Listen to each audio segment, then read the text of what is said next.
Uh, Good morning to everyone in the United States from Washington, D.C., and good very late evening to those watching in Korea and other parts of Asia. I'm Kathleen Stevens. I'm the president of the Korea Economic Institute, KEI, and I'm very pleased to be co-hosting today this event with the Asia Foundation. I also happen to be the vice chair of the board and the executive committee at the Asia Foundation. And I really want to thank the staff of both KEI and the Asia Foundation, in particular Nancy Yuan, the senior vice president and director of the Asia Foundation's Washington, D.C. office, for asking KEI to co-host, I think, this very significant event. Before we get into it, I do have to say a word about the Asia Foundation, especially maybe for our KEI watchers. I think the Asia Foundation is very familiar to anyone who's been working in Asia over the years. It still has 18 Asian offices spread across Asia doing extraordinary work. Its history in Korea is remarkable. I'd love to talk more about it at some other seminar perhaps, but the Asia Foundation has supported Korea's dramatic development from an aid recipient to a donor nation since 1954. And it still has an office in Korea, which now works closely with South Korean NGOs and the Korean government, including the Korea Development Institute, KDI, and KOICA, its overseas development arm, to build capacity and expand their official development assistance through joint development projects, training, and knowledge exchanges. And I am struck today by how many Koreans I meet who talk about what the Asia Foundation did in the early years and subsequently in Korea on South Korea's extraordinary journey. But today we're here because the Asia Foundation has produced a report, which I think is very meaningful, that looks at the experience of North Korean refugees in South Korea looking to go into business as entrepreneurs. I think that you'll find this report in the chat room or in the Q&A function, I think in the chat room, and we also sent it, I think, in the invitation. So I think many of you have already seen it. But what we'd like to do today is to ask the prime author of this report, who indeed is the Korea Foundation's head of office in Seoul, to talk about it and then have a discussion about it.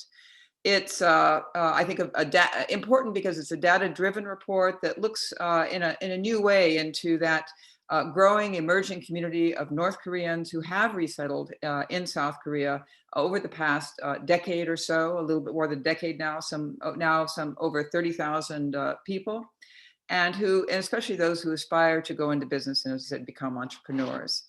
I haven't seen another study like this. I think it's going to help us understand more how North Korean refugees are adapting and settling into South Korean society. It's a positive story, I believe. I look forward to hearing our speakers about it. It shows, I think, some success and resilience, even in the face of many challenges. And it's also part of the broader South Korean story of South Korea society opening itself to those who do face particular challenges and come from outside mainstream, if you like, South Korean society and culture.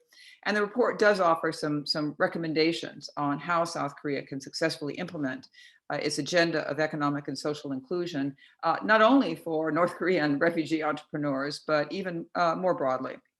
So with that, I want to turn to our speakers. We are going to hear first of all from Kwang Kim, who, as I mentioned, is the country representative of the Asia Foundation's Korea office. He led the publication of this report, which has been in the works for some time. He is an expert on sustainable development and public-private partnership. He previously worked in the private sector arm of the World Bank Group and advised foreign governments on economic diversification strategies. After Kwang presents the report and speaks about it, we have two commentators.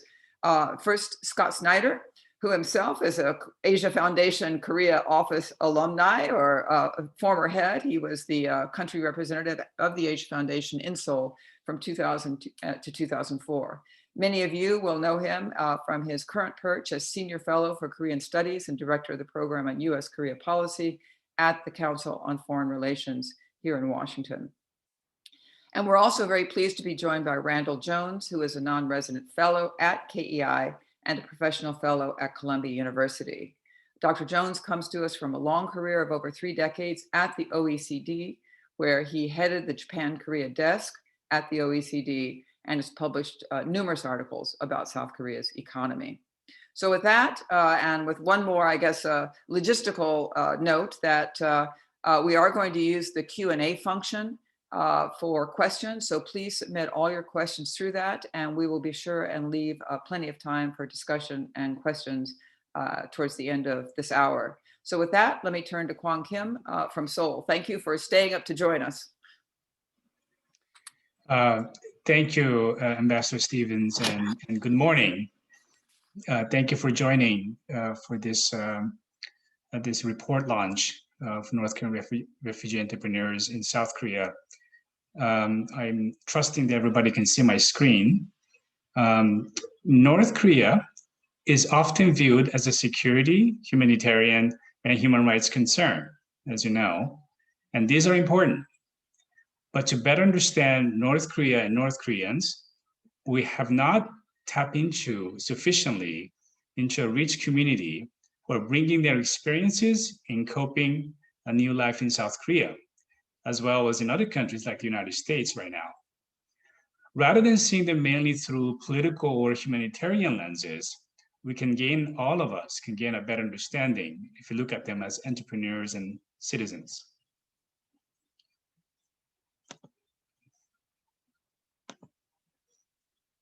What I'll do today is present on the context of our study, key findings and challenges, lessons from other programs, and recommendations. First, why we started this study.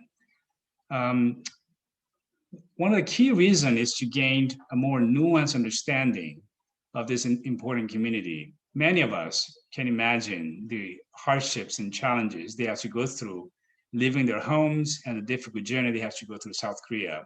We've seen movies about it and so forth. But once they arrive in the South, their lives have not been well understood, even within South Korea, as well as by the international community.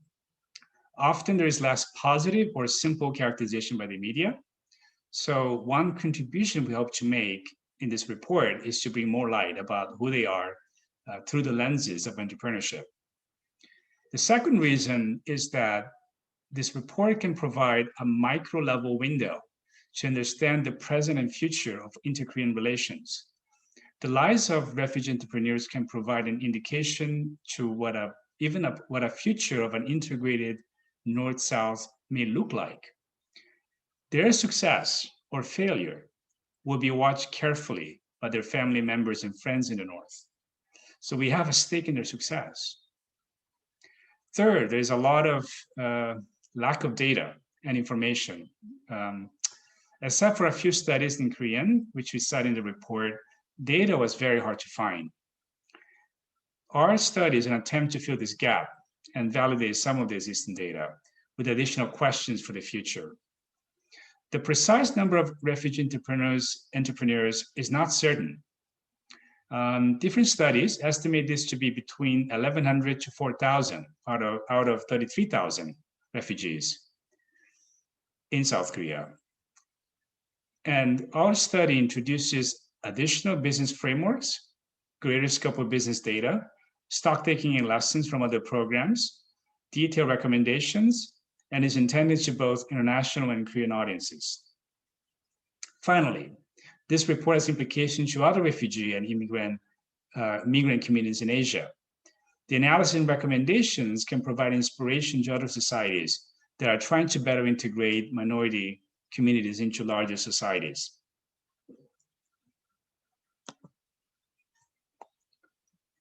So let's start with some of the findings. Out of the 33,000 North Korean refugees in South Korea, that's the universe of the population, about half of them, according to a national survey, have entrepreneur aspiration. That's a big number. And one of the key reasons seems to be, I'll discuss in the next in a forward, but it's there because of the hierarchical structures in South Korea, and they've preferred more of the freedom to start on their own. But that's an interesting data point that about half of the refugees have entrepreneurial aspirations. Out of the 131 entrepreneurs that we surveyed, 65% is female, so majority is female, which reflects the population of refugees. The majority is female. They are in their 30s and 40s, and they came to South Korea 10 years ago or before. They're micro and small, most of them earning less than $48,000 a year, mainly in the service sector, especially food and retail, but also transportation, logistics, and business services. It's also interesting to note that they work longer hours than South Korean workers, but earn 35% less. So that's an interesting gap to point out. Now, why is this interest in entrepreneurship? A big reason for the North Korean refugee entrepreneurs is because of freedom and status, a sense of succeeding in South Korea. Again, many have a hard time adjusting to life in the South, and for them, succeeding on their own with businesses is a big deal. And there is also, interestingly, a gap between the aspiring entrepreneurs and the actual entrepreneurs. Using different set of data, at the very most, only about no more than 12% are actual entrepreneurs than the aspiration. Just to compare, the national data of the actual entrepreneurs in South Korea is about 20%. So there is a gap. So why? Why is it what's the reason? There are some pointers to this, and our report identifies some top business challenges. At the pre-venture stage, when they're before or about to start a business, initial funding in the form of startup financing is key, but also networking information. That's a big gap. In the post-venture, after they've proven their business model, a year or two or so, getting marketing, this marketing itself is a huge challenge. In a report, this is shown as sometimes excessive competition. It also shows that their business model is a lot about competing with the same product and service, very similar products and services with little differentiation. The entrepreneurs also desire to penetrate new markets, such as online and e-commerce, but lacks information, resources, and networks. Again, this theme of networks keeps coming back. And again, the fact that they haven't cultivated networks to high schools and universities and companies, which is very important in South Korean society, that there is a lack of such networks.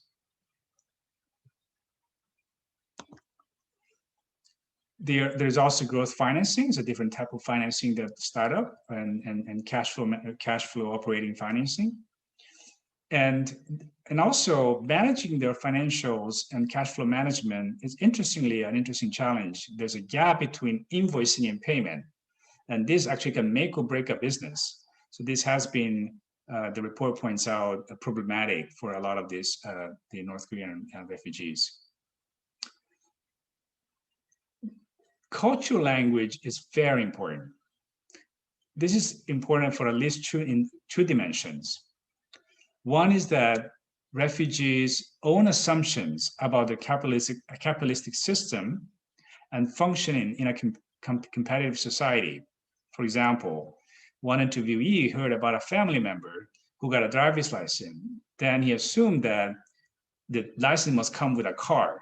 So there was an expectation about the society, how the society functions. There's also discrimination, but this is a bit more complex. We have data that shows that they do face discrimination. Their accent and appearance may have impact in actual sales. But 4 out of 5 in our study responded that do not face discrimination, which is consistent with the majority of other studies we found, except perhaps one. The majority experience cultural and language barriers in functioning in a market-based society, but this is different than pure, straightforward discrimination. In sum, the North Korean refugee entrepreneurs, they face real challenges. Some of them are unique, but they are in many ways similar to other micro and small firms in South Korea. So what are the implications of this study? Before looking to the recommendation, I wanted to quickly look at the other existing programs to support North Korean entrepreneurs in South Korea. We tried to do some stock taking, and we are grateful for the lessons learned that we learn from them whenever we can find. And to be honest, it was very difficult to find information about these programs. We examined 9 other support programs, 5 NGOs, 3 private sector, and 1 government. Evaluation data was almost non-existent. It's very, very difficult. So a lot of this anecdotal. But the key emerging findings were the following. One is that greater customization is needed to better tailor the programs to North Korean refugees. There are also communication gaps, not just the difference between North Korean Korean and the South Korean dialect, but also difference between mindset and culture and behavior. There are also issues with incentives to the participants. So the common way to have them participate is through cash incentives. But our conversations are led to believe that asking them to participate in a business upside as part of the program, for example, startup funding, that could be potentially more effective. Also, it's important to link intervention with results. None of the programs that we looked had a direct link to results, and leading many of the participants to drop out of the programs. And lastly, the sustainability of these projects. One project launched almost 20 new business, which is impressive, but it was abruptly stopped because of lack of funding. So carefully planning an exit is an important consideration. This is my last slide. So an agenda for action, what's the recommendation? The first one is, it seems straightforward, but strengthening the overall SME policy environment, the environment in South Korea. If the SME environment is strong, the North Koreans also benefit. But this is not just general. There's also a need to focus on tailored interventions, such as tailored funding windows for their needs, networking, mentoring, and training pedagogies. So it requires much more customization. And also, as I mentioned before, supporting results, intervention with results. We have piloted a program to train entrepreneurs that was used to help East German entrepreneurs after unification. And we had some promising results so far. Our work is very tiny, given the needs of the North Korean refugees. Much more is needed. Also, comprehensive business support and networking rather than piecemeal programs. And this is a key to integrate refugees to the rest of society and the international community. Startup incubation, accelerator support could provide some of the networks, mentors, market access, and information. And it exists currently in South Korea, though we will welcome collaboration with international partners, as well as funding. Finally, celebrate entrepreneur success. And this culture creating effect of celebrating. The goal here is to raise the profile and honor these entrepreneurs in society. High-profile awards programs have shown to be a powerful way to celebrate a culture of entrepreneurship in societies by partnering with media, the government, the private sector. To conclude, we have much to learn on who these refugee entrepreneurs are, how to best work with them as partners, and we don't have all the answers, not even all the questions. But I hope this study will shed some light about them. Their success will be the success of the Korean people and other minority groups striving to succeed in a new environment. The ones I met are not perfect, but still very inspiring to see how they make things work despite many, many obstacles. I invite you to get to know them better. Thank you. Thank you, Kwang. I know this is going to stimulate a lot of questions, and I already see a couple in the Q&A box, but I do encourage people as we continue the discussion to add to them. And I have a pretty long list of my own. It's a very, it's a topic that stimulates that. And to turn now to start our discussion, I'm going to turn to Scott Snyder from the Council on Foreign Relations. You need to unmute, Scott.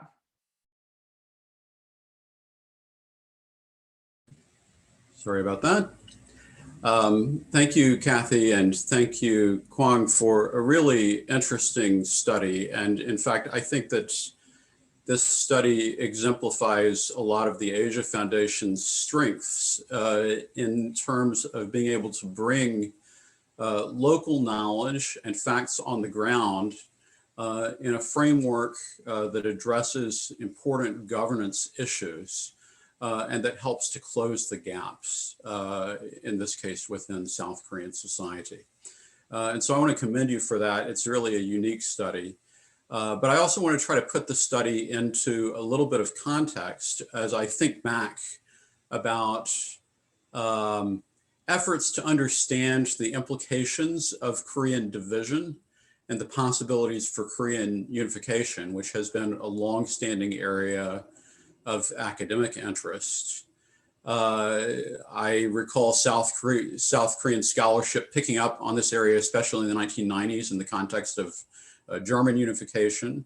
And then in the 2000s, becoming even more active as the flow of former North Korean citizens into the South grew in the context of the famine and the arduous march.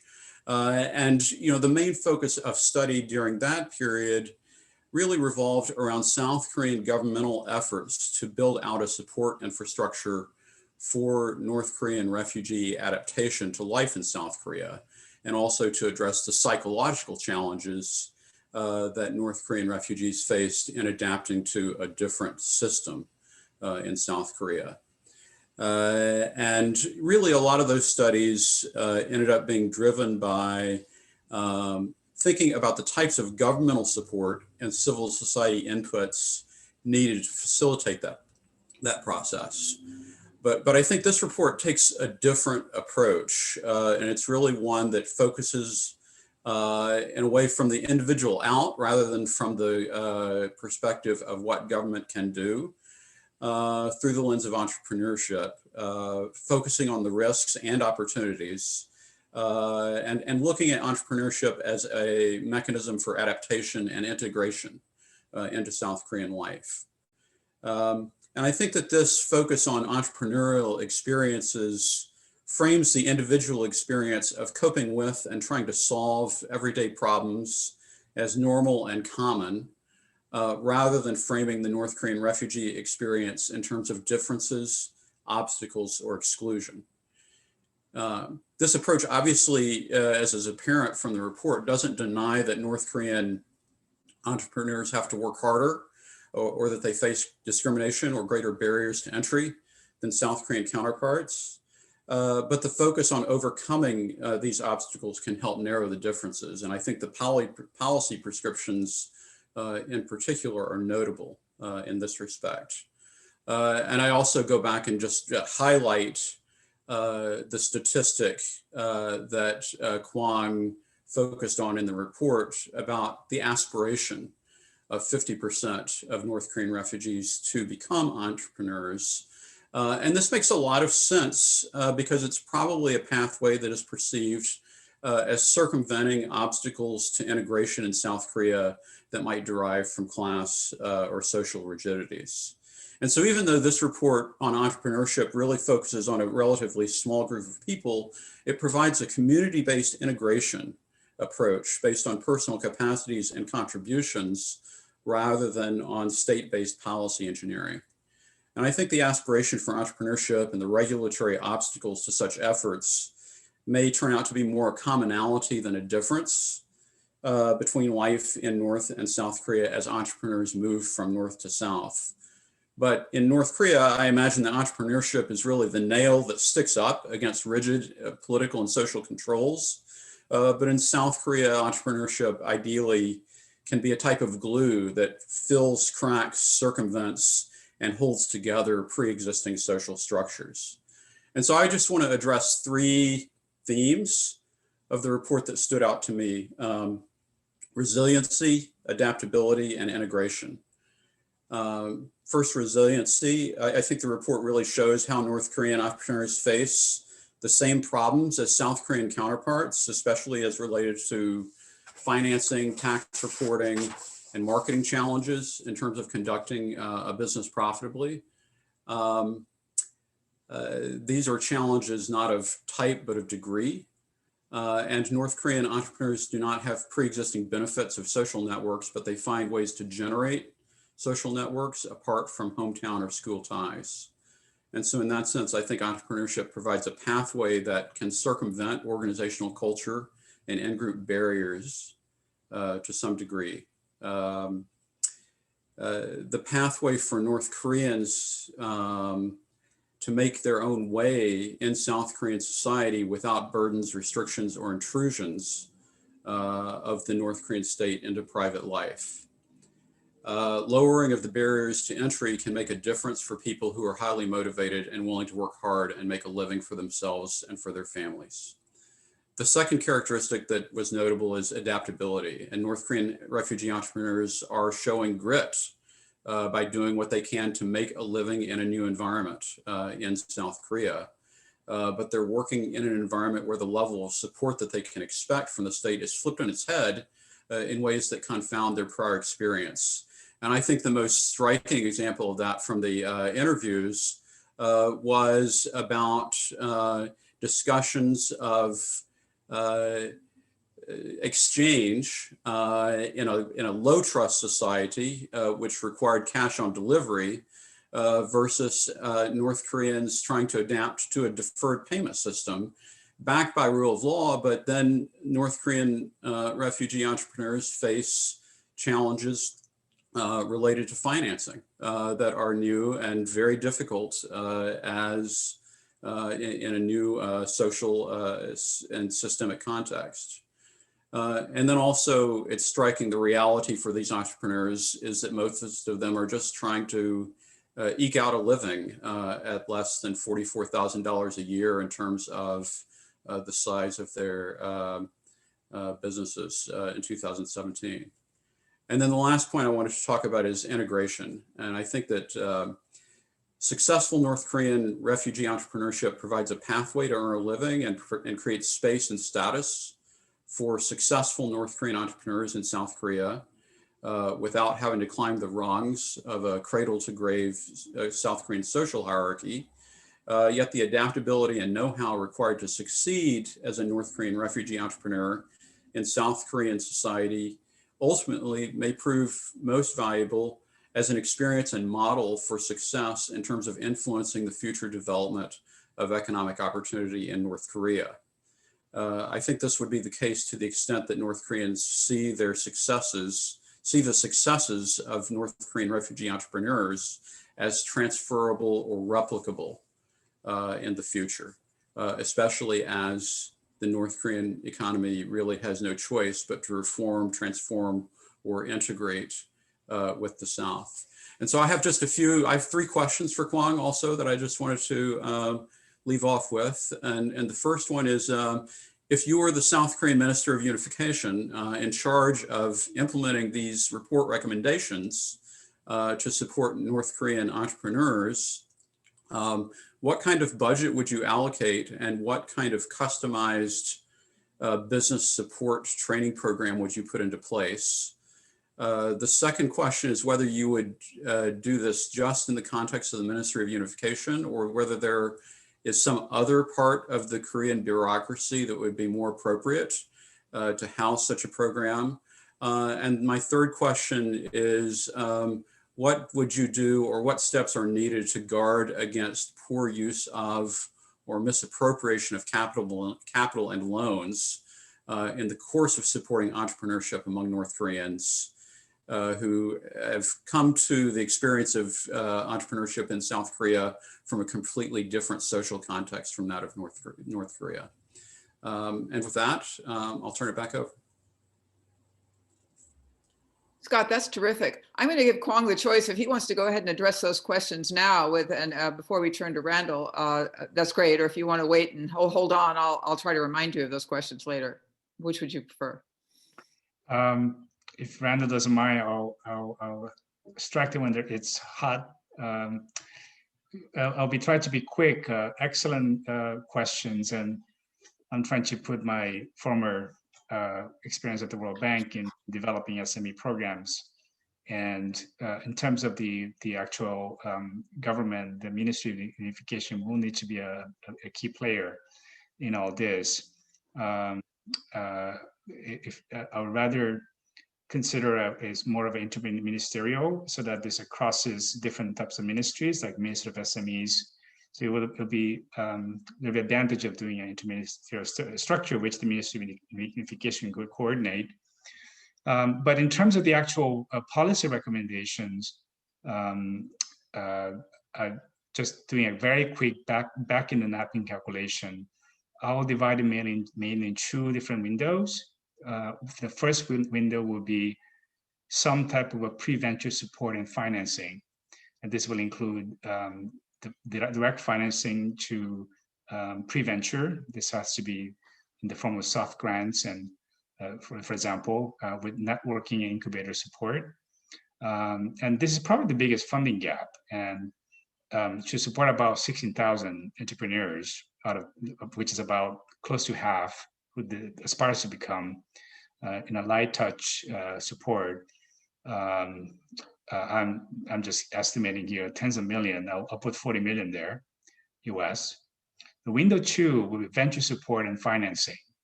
And this will be for financing and technical support. But the advantage here is that because they already have some level of growth, the partnership with the private sector could be significant. So it could leverage 2 to 4 times this funding that we raise. I'm going to guess between 30 to 35 million.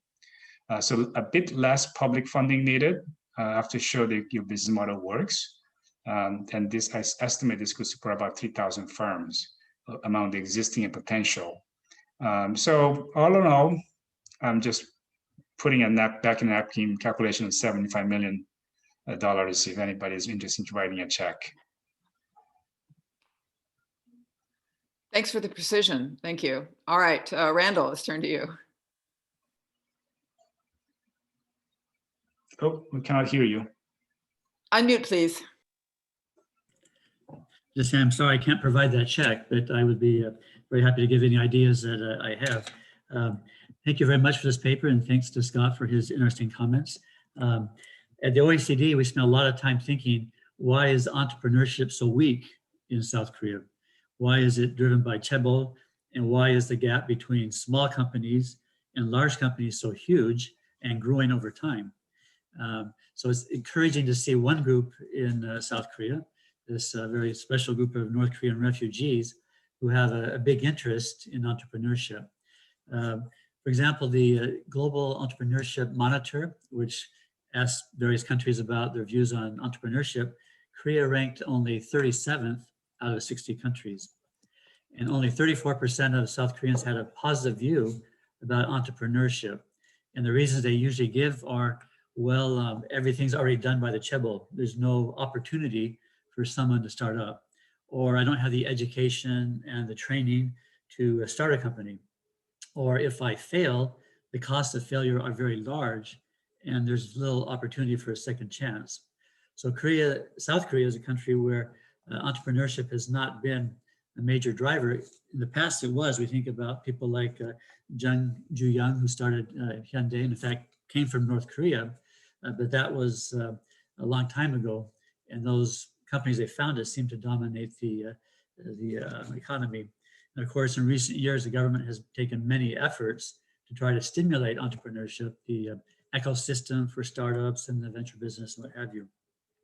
I think it's useful in thinking about entrepreneurship to separate between the necessity-driven entrepreneurs and entrepreneurs who are taking an opportunity because of they have a good chance, a good a way to make money. Necessity-driven entrepreneurs among the North Koreans seem to be quite a large share, because as the report states, the refugees, it says, they cite a mix of economic factors, e.g. the broad wage gap between North and South Korean employees, and cultural factors for the decision to become entrepreneurs. And this big wide wage gap difference that you cited, 35% less for North Koreans, even though they work 4 or 5 days more for each month. It's kind of surprising in a sense that so many North Koreans want to turn to entrepreneurship, given that South Korea faces labor shortages. The SMEs employ about 87% of the workforce, but about 81% of them, according to the 2018 survey by the Korea Institute of Small Business, 81% can't find enough workers. And so that would suggest that, rather than trying to go overseas and find trainees or really workers, that South Korean companies would be anxious to snap up these Korean-speaking North Korean refugees. Already we have about 300,000 Southeast Asians who come to Korea to work in SMEs under the employment permit system, and reportedly another 400,000 of undocumented workers, basically people who overstayed their visa and work. So rather than turn to Southeast Asians or these illegal aliens, it seemed like you'd have a very valuable workforce that's waiting.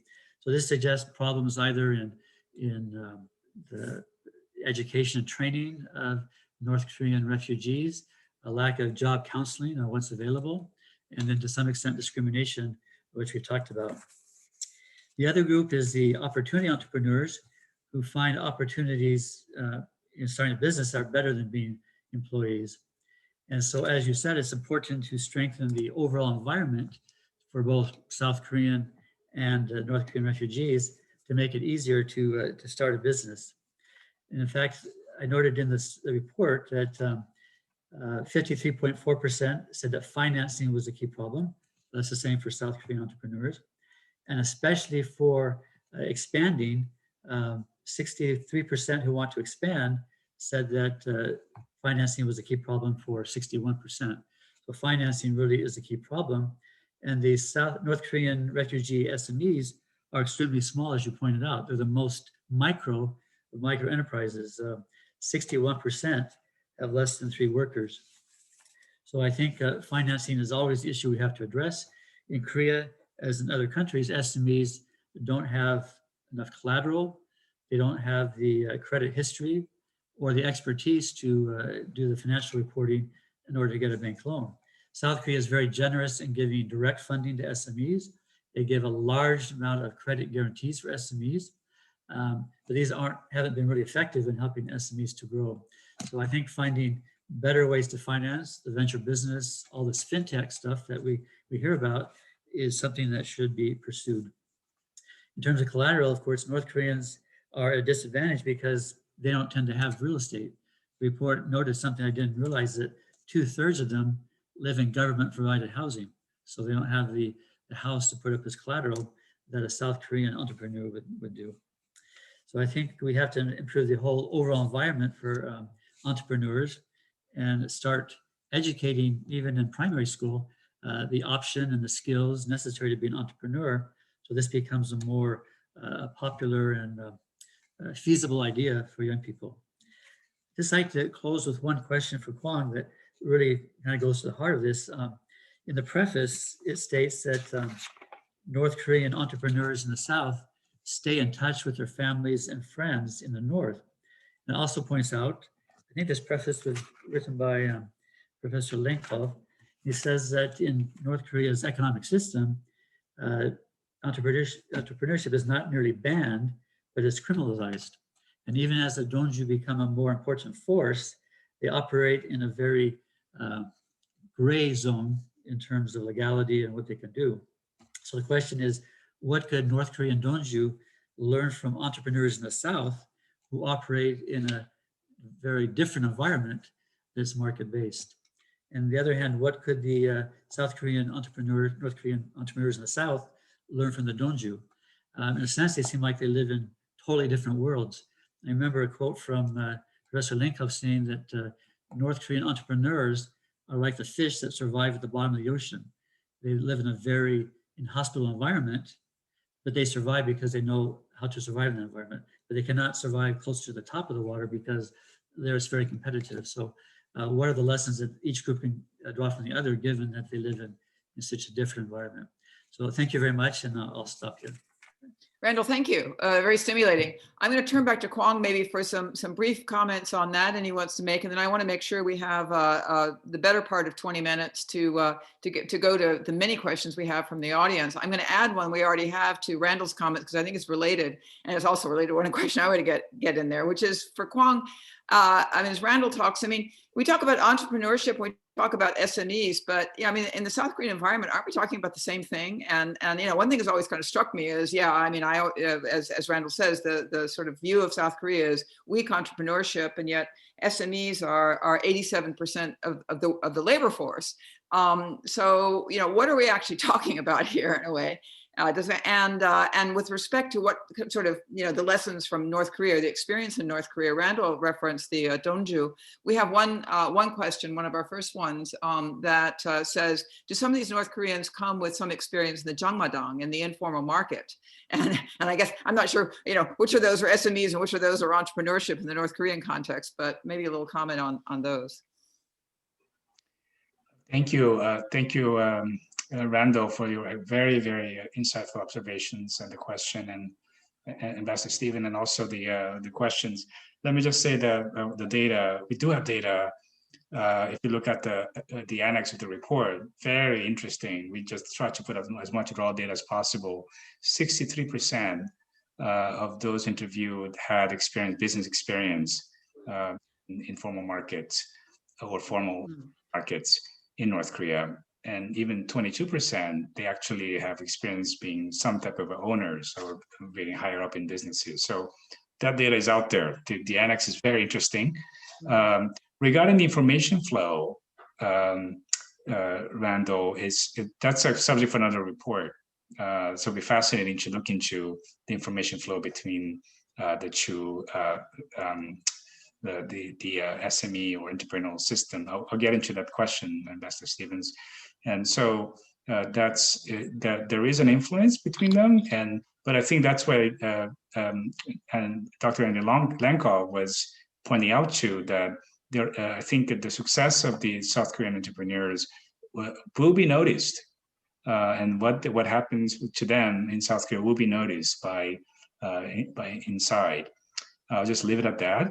And the entrepreneurs, it's a very generic term, but SMEs includes all the entrepreneurs. So people have been using interchangeably. So we are referring to a similar thing. SME is just a stage of different small, medium, and micro.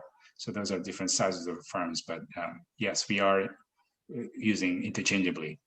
Okay, thank you. I'm going to turn to the questions because we have a lot of them, and I'll look to Kwang perhaps as a primary responder, but I would welcome comments from anyone, I'm sure, and discussion among yourselves. We have from Walter Streeter. You mentioned, Kwang, that your sample size was 65% female. According to a Princeton University study, the North Korean refugee population is 80% female. I think you mentioned 80, 85. How does this gender influence the refugees' interest and success in entrepreneurship? Yeah, so we have also different data, but similar direction that some people quote 75%. So it's hard to know. Again, the data quality is a challenge.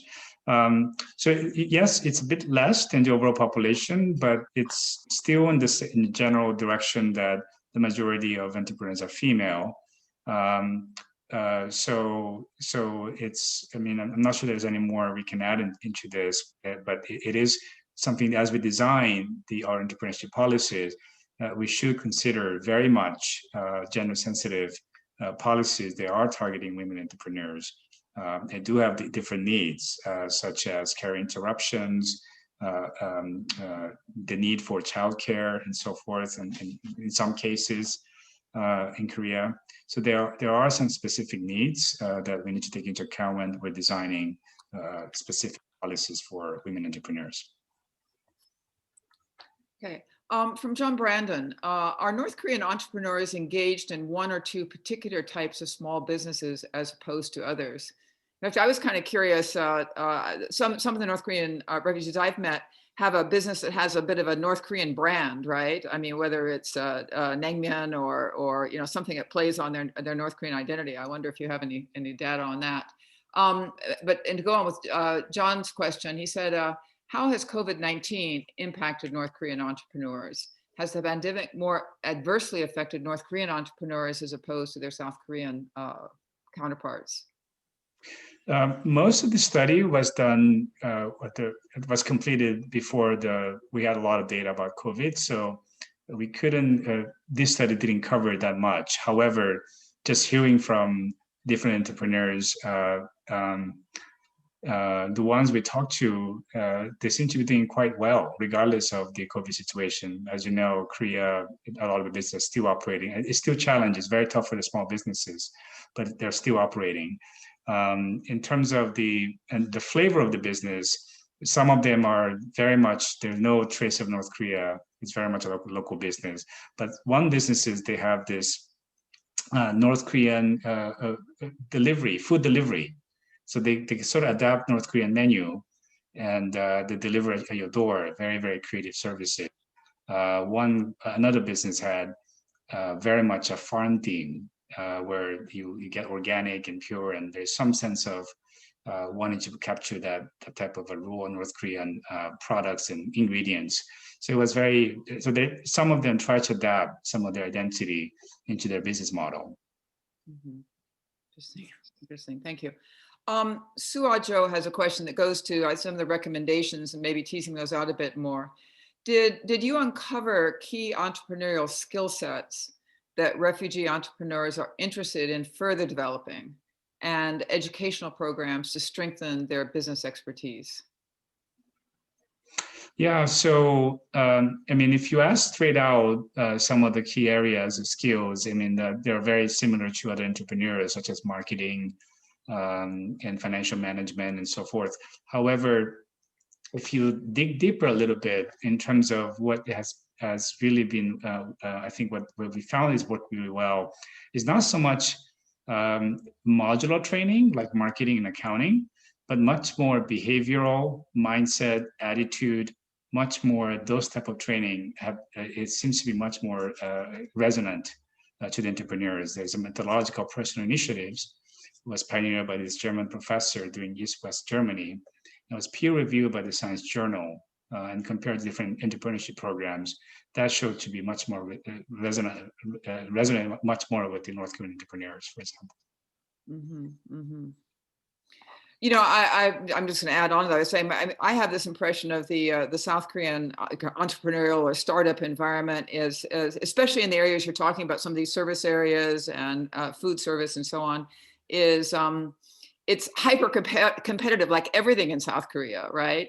And the problem becomes the sort of the distinction between brands before it's kind of swallowed up by a big chaebol, right?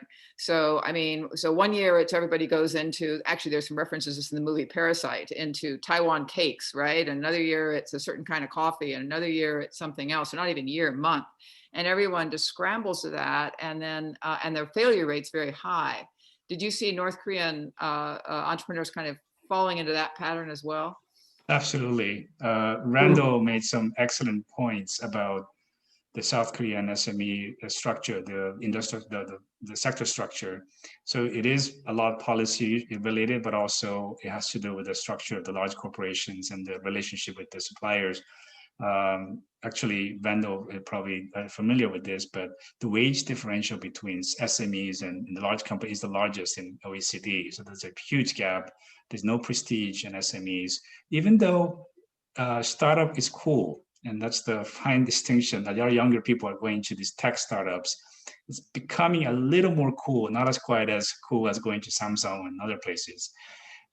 So I think the type of structural problems SME faces, the North Koreans also faces, and probably to a harder, in a deeper degree, because they lack those connections in South Korea. Yeah, yeah.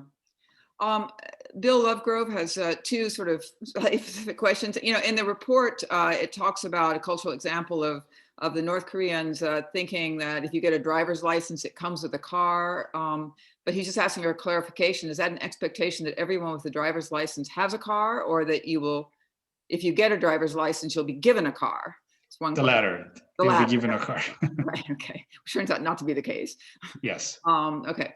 And can you discuss the gap between invoicing and payment? Is this challenge particularly pronounced for the refugee entrepreneurs? I think you touched on this. And how does discrimination on this kind of thing come into play? Yeah, so I think this is a not unique problem to the North Korean entrepreneurs, but people are promised to pay when it happens in the supply chain when a buyer say they will pay or a supplier will say will deliver.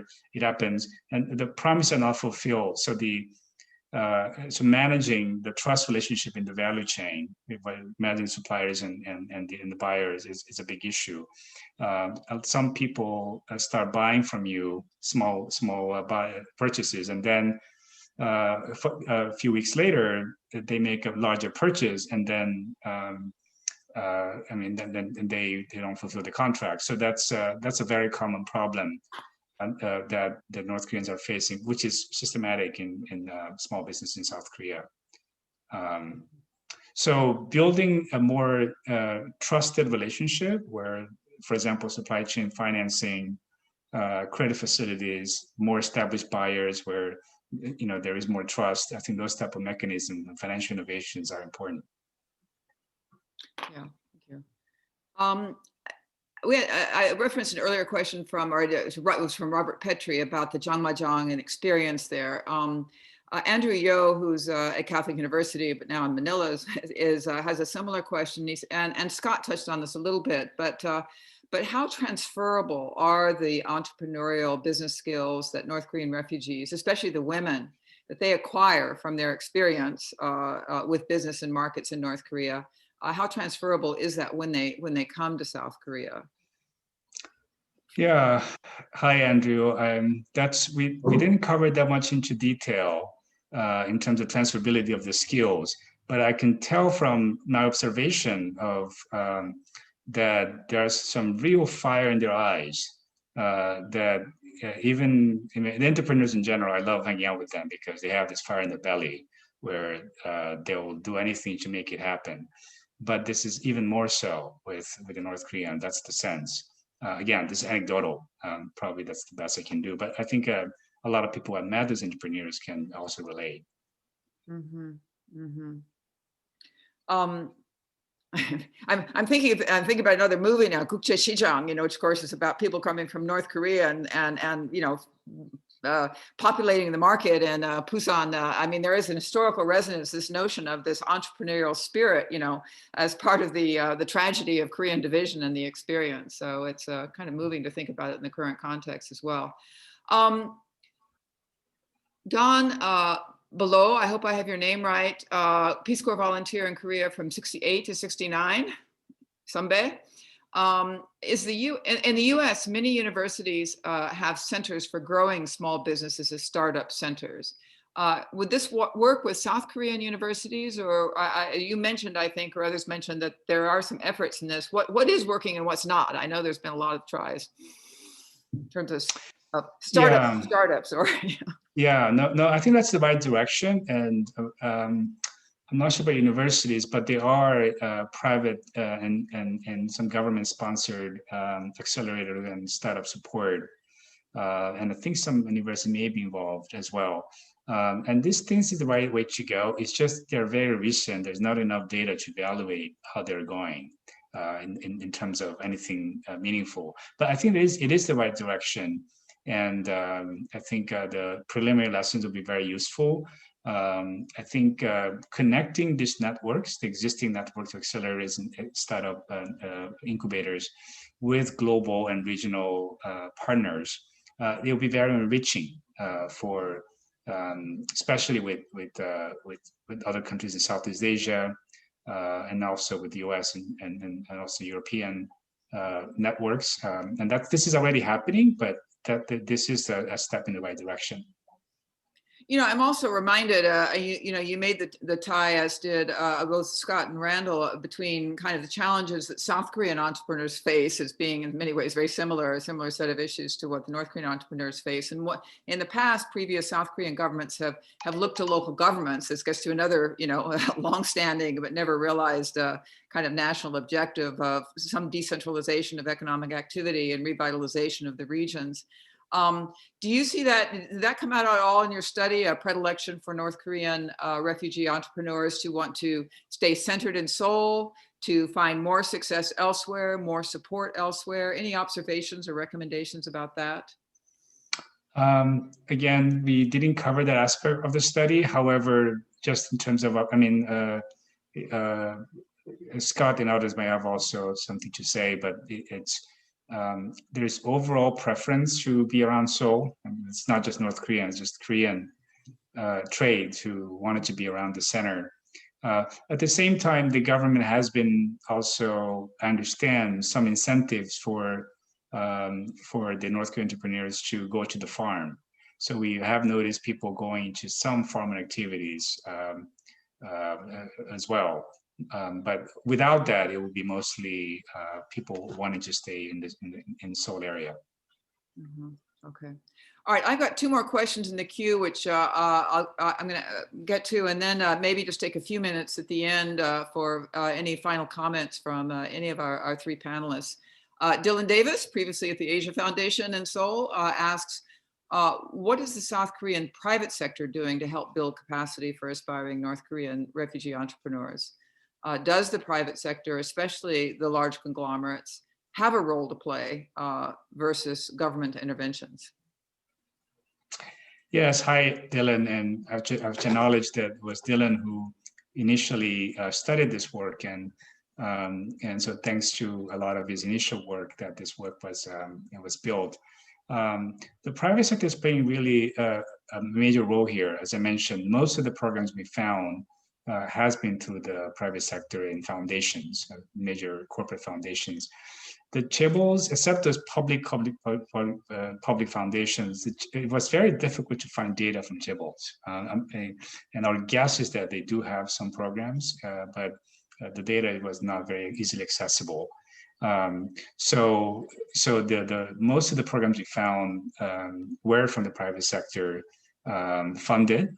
So some of the training, a couple of accelerating and incubating programs, these are all mostly run by the private sector. Mm-hmm. Okay.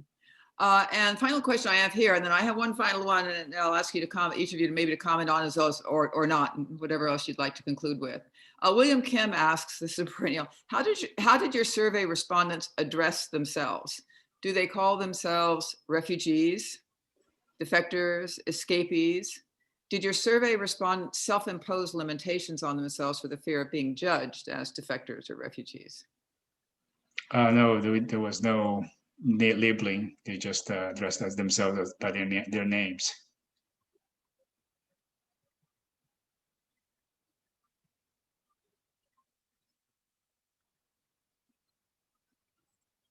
Oh, did we lose Ambassador Stevens?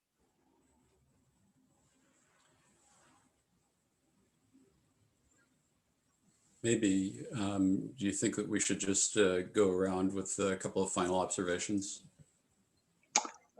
Yes, unless Ambassador Stevens comes back, please. Well, one thing that really sticks out to me from this particular discussion is the flow of North Korean entrepreneurs toward the service sector, knowing that that is a relatively low wage sector. And it makes me think that the issue of financing ends up being the critical differentiator. And so it leads me to think that maybe the most effective approach to building North Korean entrepreneurship would actually be to combine a North Korea focused venture capital effort with some kind of partnership with South Korean partners who can help navigate the regulatory and business environment within South Korea.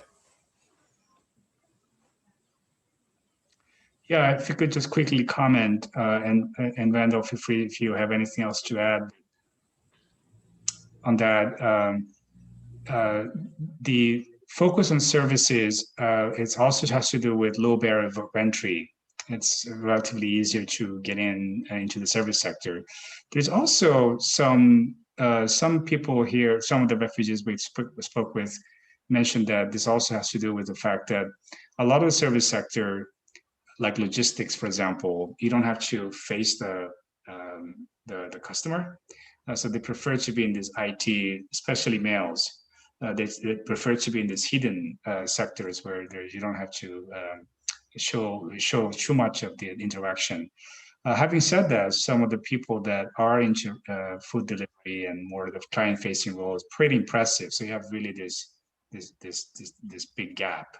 But there are probably a combination of low barriers of entry and some cultural factors influencing those decisions. I would agree with that. If you look at South Korean women, what areas they go into as entrepreneurs, they focus on education-related businesses, food, restaurants, and hotels. And these are, as Scott said, where entry barriers are very low. You don't need a lot of capital. There's also a lot of turnover because it's extremely competitive. And so the turnover, the churning is very rapid. So it's the most difficult part of the SME sector. Just make one general comment. Someone mentioned the chaebol. Of course, in South Korea, the KFTC spends much of their time trying to find out why do the chaebol, in a sense, exploit the SMEs. So that's a very fraught relationship between the chaebol and the smaller companies that they work with. And that is the most common complaint that you hear from SMEs, is that they are not paid, or when business goes bad, the chaebol will cut the price they pay to their suppliers. So that's a very complicated relationship. And finally, on risk, I used to visit the Korea Venture Business Association somewhere in Seoul. I can't remember, Songpaku, I think. But their view of risk and venture was much different than for an American. I mean, they told me one time that 98% of our ventures succeed. And for me, having been influenced, you hear about Silicon Valley, you're maybe 10% or 20% succeed. So there was kind of a risk averseness in the South Korean entrepreneurial spirit. And among the North Koreans, I think they're really the ones taking the risk, because they start off without these connections, with cultural problems, lack of capital. So I think these are the risk takers that we have in South Korea. And I think we should try to make a good environment, provide the tools for them to succeed. Randall, thank you. I'm back, and apologies for going off screen there. We need a Korean SME here in Washington, D.C. to show us a way to deliver reliable internet. I've learned a lot from this. I think it's been a terrific group. Kwang, congratulations to you and to the Asia Foundation on this report. Clearly, it's going to stimulate continued discussion. And I'm glad we've been able to start it today. I want to thank Randall Jones and Scott Snyder for your insights from your deep experience, and everyone who's participated. Thank you. Thank you.